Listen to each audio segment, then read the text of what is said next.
ئەیە تەماشا بکە بەڕێزار و خۆشن ئەو قسانی کە ئێمە دەیکەین هەتەنها لە بۆ چین و توێژ و چینی پیاوان نییە خوشکانی بەڕێزیش بە هەمان شێوە واللهی ئافرەت هەبووە لە مێژووی ئیسلام مامۆستا بووە لەگە تەوقیعی بابی ئەو کتەش تەوقیعی دەکرد لەسەر فتوایەکە نمونەکتان لۆ بینەوە ئەبوو وەداعا پیاوێکی زۆر گەورە بوو طبعا تەڵەبەی سەعیدی کوڕی موسەیەب بووە طلبي سعيدي كري مسيب بو أو أبو وداعيا أو أبو وداعا لخزمت سعيدي كري مسيب دي خوينت تنروجة بيسور نها تمزيسكي سعيدي كري مسيب طبعا سعيدي كري مسيب بقوري تابعينا لقلم درايا بسياري لك دوتي الرولة جيان تنروجة كديار نبوي خير بوي قوتي ما مستجيان والله خيزانكم وفاتي كرت خليشي كفنو دفنو تعزيه أو بابتان بوم نمطاني آمد لمزيسي زنابت سعيد طبعا تمشايك أو وداعا بياويك أهلي علم زان سواس لخزمتي ويد خيني بزانا أو ما مستيات سند الصوزا أو طلبيت سند بأدبا لو يكاتك درسكي أو روجي بيغو قلت أي أبو وداعا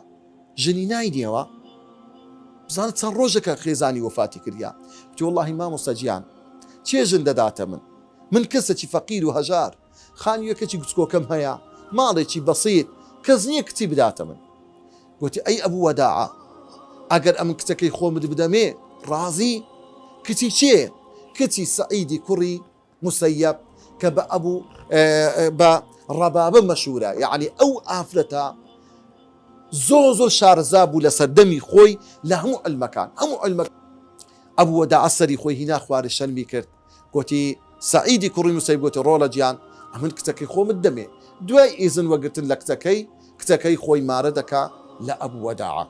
ئەبوو وەداعا تەواو دەستۆ ماڵێ بە خەیاڵی خۆی ئەو نیعمەتە گەورەی خوا کچێکی شارەزا زانا کچی یەکێک لە پیاوە گەورەکانی ئەو شارەی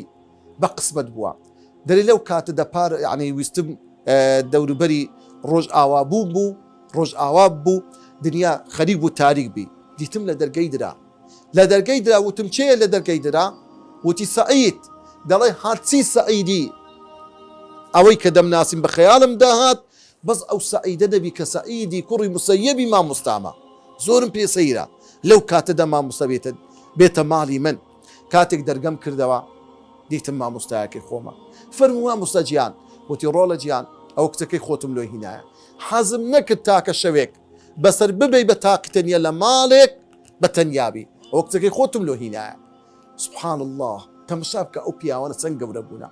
لێ دەرێ لەو کاتە دەگوتم مامۆستا واللهی ماڵەکەم ئامادە نییە چەند ئافرەتێکم هینا ماڵەکەیان لە بڕێک خستم